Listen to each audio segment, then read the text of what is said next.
Money! That thing we all can't get enough of, which in Terraria is still no exception, especially when it directly equals your player's attack damage. Oh yeah, today we're going to be concluding our epic journey, with its previously suffering some early hard mode losses, destroying our last remaining Braincells during Blood Moon fishing, and then suddenly becoming an overpowered god, with our damage multiplier finally scaling into the stratosphere. So I guess let's use our newfound power to the best of our ability, as in case you forgot, I kind of promised I'd defeat Moonlord using only a flare gun.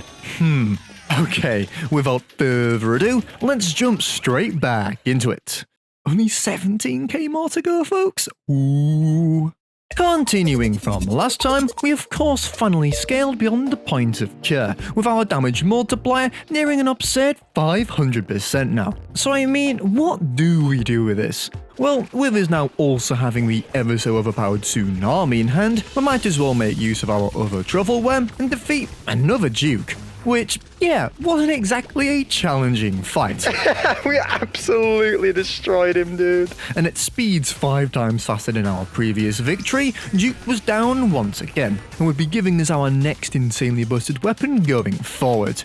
Oh yeah, one of my all-time favourites, the flare run was in hand. Okay, to be fair, Drippler Crippler actually doing 9-10. So, with our damage output now being more than enough to easily blitz through the game in, honestly, probably less than half an hour, I'm kind of glad I set the flare gun goal all the way back in part 1, because with a base damage of 2, we would need a handful of money to make it viable. Do we straight up just do this now? Before all that though, while we were down there, let's quickly evaporate the remaining progression bosses, starting with Plantera. Oh my god, the damage! Which was dead before I could even think about if this was a bad idea or not. Okay, good.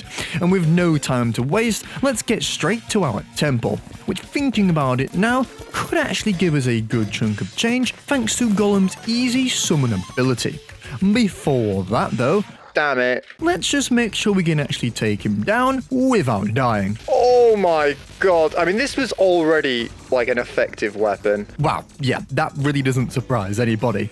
And with a good 50% more damage obtained from this fight alone, let's sell a few wares back at base and get straight back to it. With another 2 golem kills, getting our damage multiplier well over the 600% damage mark now. There it is. We've got our first 1000 damage weapon. Absolute madness. And speaking of madness, although this looked insane on the surface, these percentages of damage would be nowhere near enough to make the flare gun decent, as in all honesty, we'd be needing hundreds of platinum as opposed to just 6. So, it was finally time, guys. Let's exploit this beautiful game to the best of our ability, and make a proper money farm. Like, all of this needs clearing. Now, as someone who used to rely on a good old Arapama money farm, Arapama? This no longer works, so I had to learn something new, and by the looks of things, this one built by Sorbet Cafe would be absolutely perfect, apparently producing 10 plat per minute. So, as you can see, with us first clearing a large space underground, we didn't waste any time making this our mission. And let me tell you guys, I completely underestimated just how much work getting this thing set up would be. Yeah, that should be plenty, I think. So, although you can follow this video to build your own, please don't, because I make a lot of mistakes. Anyway, before we even considered building the damn thing though, if you haven't guessed by now, it was finally time to get us some rare pirate drops, including the lucky coin, the most important item of them all, preferably a lucky ring also, and the coin gun, just because it's funny, I don't know. Anyway, with our first invasion yielding us a discount card, which I could shimmer later, it also made me realize just how busted this invasion was alone for money. However, the gravity of the situation did begin to dawn on me. Alright, one down. As with Socrates' luck, we'd probably need to do a lot of these to get what we needed. Yes! We got it! We got it! Oh, wait, no. Well, that's surprising, because just like that, in only 2 invasions, we had everything we needed. That's a clock. So I guess, with us so ahead of schedule now, let's try for the coin gun after all, with us first heading to the ocean to farm a few more pirate maps, What is going on right now? then getting straight back to murdering some piratey boys. And guys, I don't even know what to say, but in literally the next invasion, Yes! Oh my god, there it is! we got the coin gun to drop. Man, maybe the Terraria gods are starting to like me, you know. Or there was a massive punishment coming, because although all was going well right now, we still hadn't even begun to construct this monster farm, as we needed a few more items to say the least, including the falling staff, which could be easily crafted with some early game materials, and a vampire frog staff, which could only be obtained from bloody blood moon flipping fishing. Well, back to this again, I guess. And even despite our extreme power improvement, this was just as painful as last time, and took far longer than I'd like to admit. Dude, KO Cannon doing 635? But you know, at least I got is. it in the end, which meant we could move on to obtaining the next pieces of the puzzle. Which, if you're confused as I am right now, was Shimmered Spiral Wall, which would be a critical feature to make the money farm work.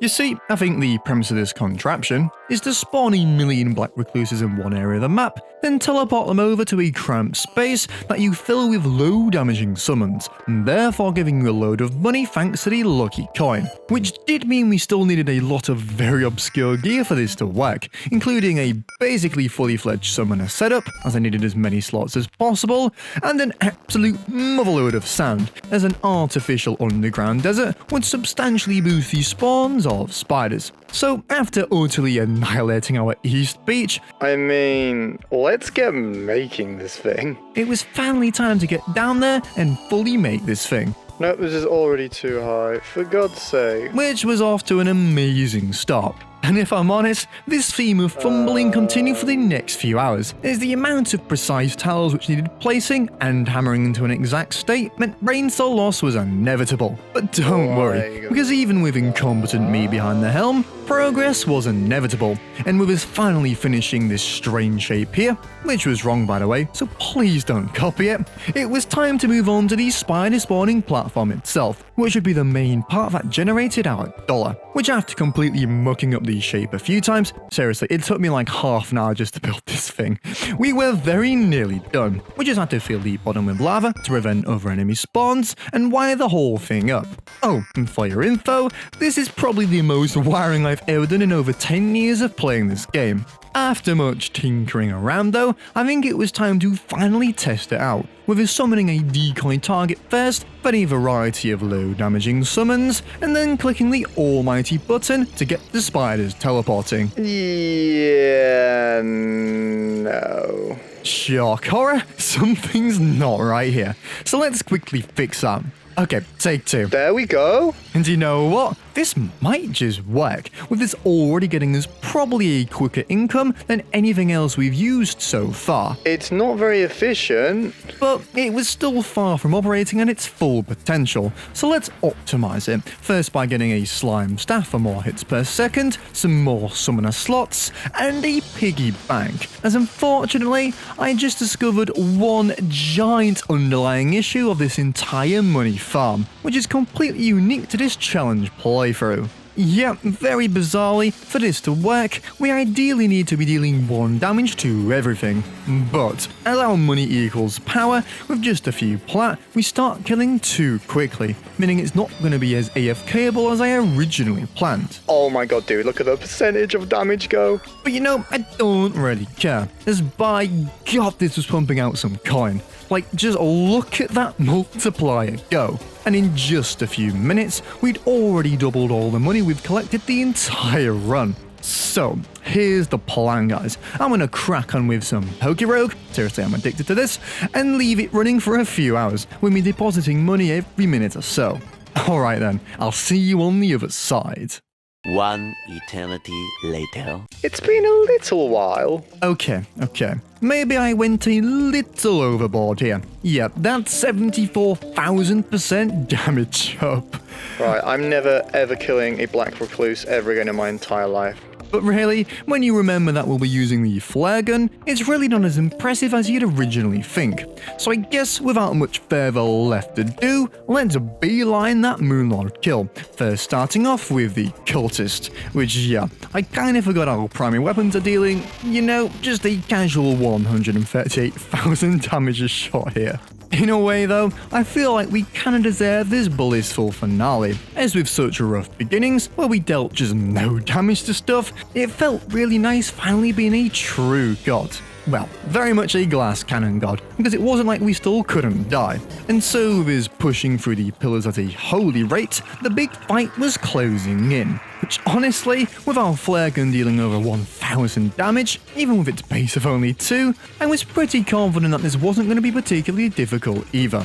All depended on the range and velocity of those flare projectiles. And I mean, with the final pillar going down just like that, I suppose it was time to find out. So here we go guys, the grand finale. Let's take down the Moonlord with nothing but a flare gun. Starting off, it was clear that our game-breaking power had transferred to the flare gun nicely, with its damage output obviously being absurd.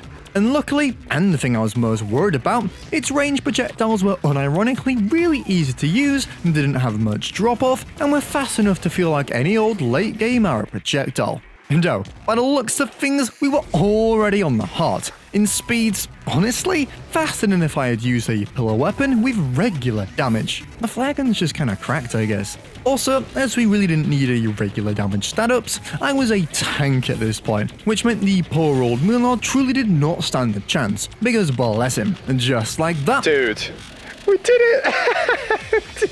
He was dead to a weapon with a base damage of 2. I told you the flare gun was a beast. Well then, folks, would you believe it? But we've only got undone it. While we may have started in the pits of poverty, dealing minuscule amounts of damage, we persevered, slowly earning scraps through pre-hard mode, building ourselves money-earning infrastructure in hard mode, then fully monopolizing completely with genuinely the most effective money farm I've ever built. Link in the description to Sorbet's vid, by the way. So guys, let me see what kind of playthrough you want to see next down below. And don't forget to drop a like and subscribe.